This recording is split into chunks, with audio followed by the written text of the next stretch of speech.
नमस्कार दोस्तों, एक बार फिर हमारे YouTube चैनल में आप लोगों का हार्दिक स्वागत है। लेटेस्ट अपडेट निकल के आई है कि फिटमेंट फैक्टर पर आई नई अपडेट।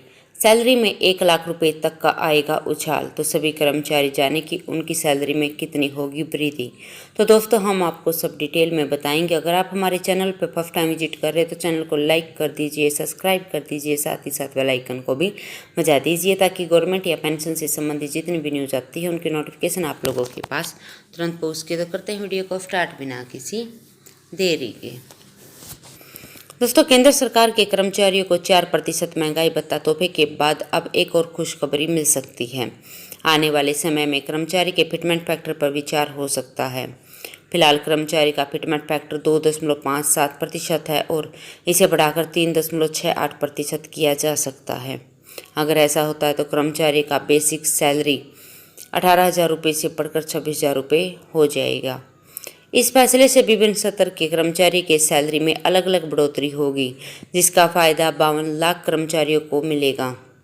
उधर 2023 से पहले एक बार फिर 8th पे कमीशन को लेकर चर्चा शुरू हो गई है। दोस्तों, आने वाले चुनाव से पहले मोदी सरकार केंद्रीय कर्मचारी के फिटमेंट फैक्टर को बढ़ा सकती है। पिछली बार 2017 में एंट्री लेवल बेसिक पे को 7,000 रुपये से बढ़ाकर 18,000 रुपये प्रतिमाह किया गया था। अगर सहमति हुई तो इससे मूल वेतन में 8,000 रुपये की वृद्धि होगी और मूल वेतन 18,000 रुपये से बढ़कर 26,000 रुपये हो जाएगा।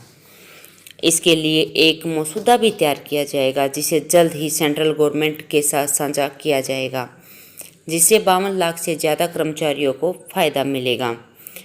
हालांकि सरकार की तरफ से अभी तक कोई भी बयान सामने नहीं आया है, लेकिन मीडिया रिपोर्ट के मुताबिक 2023 से पहले एक बार फिर कर्मचारी संगठनों में 8th पे कमीशन को लेकर चर्चा शुरू हो गई है। सेंट्रल पे कमीशन का गठन कब होगा? कर्मचारी संघों की ओर से सरकार से सवाल पूछा जा रहा है। हालांकि पिछले मानसून सत्र के दौरान सरकार ने साफ कर दिया था कि फिलहाल 8th पे कमीशन बनाने का कोई प्रस्ताव विचाराधीन नहीं है। अगर भविष्य में इसे लागू किया जाता है तो इसका सीधा फायदा केंद्र सरकार के 68 लाख कर्मचारी और 52 लाख पेंशन भोगियों को होगा। हालांकि AICPI के अगस्त के आंकड़ों के बाद 2023 में फिर से DA में 4% तक की बढ़ोतरी पर विचार किया जा सकता है। फिलहाल न्यूनतम मजदूरी की सीमा 18,000 रुपये रखी गई है, जिसमें मूल वेतन वृद्धि में फिटमेंट फैक्टर 2.57 गुना है। 7th पे कमीशन इसे 3.68 गुना रखने की सिफारिश करता है। यदि सिफारिश मान ली जाती है तो केंद्रीय कर्मचारी का न्यूनतम वेतन 18,000 रुपये से बढ़कर 26,000 रुपये हो जाएगा। इसकी जगह केंद्र सरकार ऑटोमेटिक इंक्रीमेंट सिस्टम लागू कर सकती है, जिसमें सरकारी कर्मचारियों के वेतन में वृद्धि निजी नौकरियों में वेतन वृद्धि की तरह हो जाएगी, जिसमें अगर DA 50% से जाता है तो सैलरी अपने आप बढ़ जाएगी। दोस्तों, केंद्र सरकार के कर्मचारियों का मूल वेतन तय करने में फिटमेंट फैक्टर की अहम भूमिका मानी जाती है। 7th पे कमीशन में कर्मचारी की सैलरी फिटमेंट फैक्टर के हिसाब से तय होती है। इस वजह से केंद्रीय कर्मचारी के मूल वेतन 2.5 गुना से ज़्यादा का इजाफा हो सकता है। फिटमेंट फैक्टर के आधार पर पुराने मूल वेतन में संशोधित मूल वेतन की गणना की जाती है। फिटमेंट फैक्टर पिछले वेतन आयोग की रिपोर्ट में एक महत्वपूर्ण सिफारिश है, जिसके आधार पर वेतन वृद्धि तय की जाती है। दोस्तों, की कर्मचारियों की कितनी सैलरी बढ़ेगी वो भी हम आपको दोस्तों बताते हैं।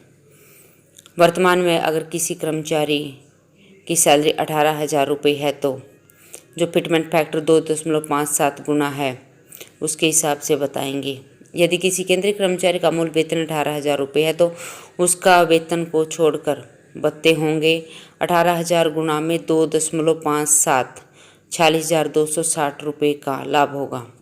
अगर वो 3.68 होने पर वेतन 95,680 रुपये हो जाएगा, क्योंकि 26,000 को अगर हम 3.68 से गुना करते तो 95,680 होगा, यानी वेतन में 49,420 रुपये का लाभ होगा। दोस्तों, आपको बता दें कि 1947 से अब तक 10 पे कमीशन गठित किए जा चुके हैं। केंद्र सरकार हर 10 साल में एक न्यू पे कमीशन गठित करती है, जिसकी सिफारिश के आधार पर केंद्रीय कर्मचारी के वेतन और पेंशनभोगियों की पेंशन में वृद्धि होती है। 7वां वेतन आयोग का गठन यूपीए सरकार ने 24 फरवरी 2014 को किया था। 2006 और 2016 में छठे और 7वें वेतन आयोग ने केंद्रीय कर्मचारियों के वेतन में बड़ी वृद्धि की सिफारिश की थी और इसे स्वीकार करते हुए सरकार ने वेतन में भी वृद्धि की। इस हिसाब से अगर देखें तो नेक्स्ट पे कमीशन यानी 8वां वेतन आयोग वर्ष 2026 में लागू हो सकता है। तो दोस्तों आज के लिए इतना ही, मिलते हैं नेक्स्ट वीडियो में, तब तक के लिए जय हिंद जय भारत।